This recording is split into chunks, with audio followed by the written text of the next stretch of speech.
치료실에서는 선생님이랑 눈도 잘 맞추고 친구랑 양보해야 해요 하면서 정답만 말하는 모범생이야. 1대1 수업도 잘하고 소그룹 활동에서도 문제가 없어서 이제 학교 가도 되겠다 싶었어. 근데 학교만 갔다 하면 전화가 와. 어머니, 철수가 수업 시간에 또 돌발 행동을 했어요. 배운 건 다 어디로 가고 학교 정문만 통과하면 리셋되는 걸까?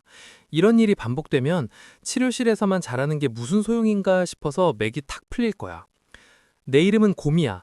난 똑똑하지만 결정적인 순간에 감정에 휩쓸리는 아이들의 뇌에 대해 깊이 고민하거든. 만약 네가 아는 건 많은데 학교라는 실전에서 무너지는 아이 때문에 답답하다면 구독 버튼 누르고 이 영상이 도움되면 좋아요도 꾹 눌러줘. 자, 냉정하게 분석해보자. 네 아이가 몰라서 그러는 걸까?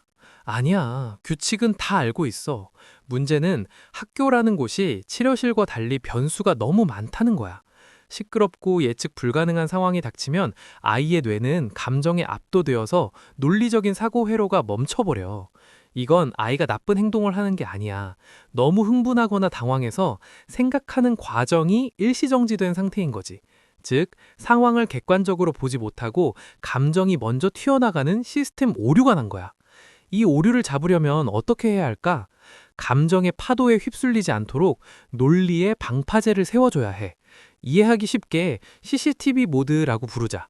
내 눈으로 보면 화가 나지만 천장에 달린 CCTV로 나를 내려다보면 상황이 객관적으로 보이거든.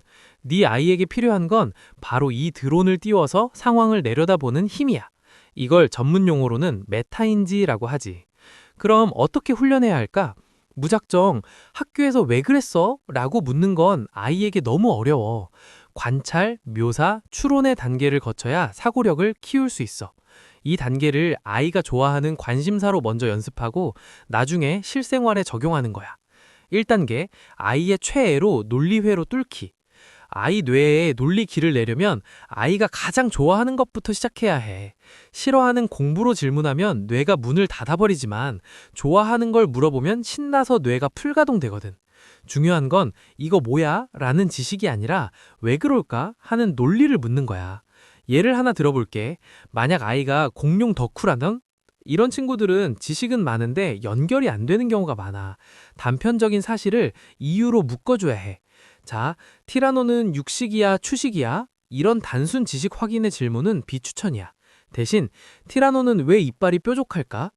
아, 고기를 뜯어먹어야 하니까 이빨이 칼처럼 뾰족하구나. 그럼 만약 티라노가 풀을 먹었다면 이빨 모양이 어떻게 변했을까? 이렇게 대화하면 아이는 모든 결과에는 원인이 있구나라는 걸 깨닫게 돼. 2단계, 탐정놀이로 팩트만 골라내기. 학교에서 사고 쳤다는 전화 받은 날 집에 온 아이 붙잡고 너 왜 그랬어? 다그치지 마. 그럼 아이는 몰라, 짜증나 하고 방으로 숨어. 일단 맛있는 간식 주면서 오늘 학교에서 힘들었지, 고생했어 하고 무장 해제부터 시켜줘. 그리고 형사가 아니라 같은 편 탐정이 되는 거야. 자, 엄마는 네 편이야. 근데 억울한 걸 풀어주려면 정확히 무슨 일이 있었는지 알아야 돼. 엄마가 물어볼 테니까 정답만 골라줘. 그때가 쉬는 시간이었어? 아니면 선생님이 말씀하시는 시간이었어? 친구가 먼저 툭 쳤니? 아니면 네가 먼저 만졌니? 목소리는 귓속말 크기였어? 아니면 운동장까지 들릴 크기였어? 아이가 스스로 상황을 말하기 힘들기 때문에 엄마가 보기를 줘서 고르게 하는 게 핵심이야. 이렇게 팩트만 확인하고 나면 아이도 스스로 느껴. 아, 수업 시간에 내가 소리를 지른 게 맞네. 그때 3단계로 넘어가는 거야. 3단계, 대안 찾기. 팩트가 확인됐으면 질문해. 만약 그때 큰 소리 대신 손을 들고 선생님을 불렀으면 결과가 어떻게 달라졌을까? 이 과정이 바로 나를 제3자처럼 바라보는 메타인지 훈련이야. 이 과정을 계속해서 연습하다 보면 아이에게 돌발 상황이 일어났을 때 행동이 먼저 나가는 게 아니라 순간 멈춰서 상황을 판단하는 능력이 생기는 거지. 사람들이 진짜 모르는 게 뭐냐면 감정 조절은 억지로 참는 게 아니라 상황을 분석하는 능력에서 나온다는 거야. 아이가 스스로 내가 지금 소리 지르면 수업이 멈추겠구나를 계산할 수 있게 되면 행동은 자연스럽게 교정돼. 그러니까 오늘부터 하지 마! 라는 지시 대신 이건 왜 그럴까?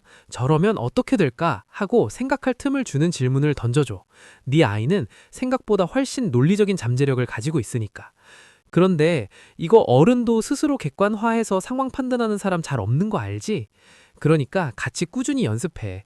그러면 아이가 보이는 문제의 현상을 해결하는 게 아니라 문제의 본질을 꿰뚫을 수 있을 거야. 고미가 너랑 아이 마음 단단하게 지켜줄게. 이 영상이 도움됐다면 구독, 좋아요 알지? 다음에 보자.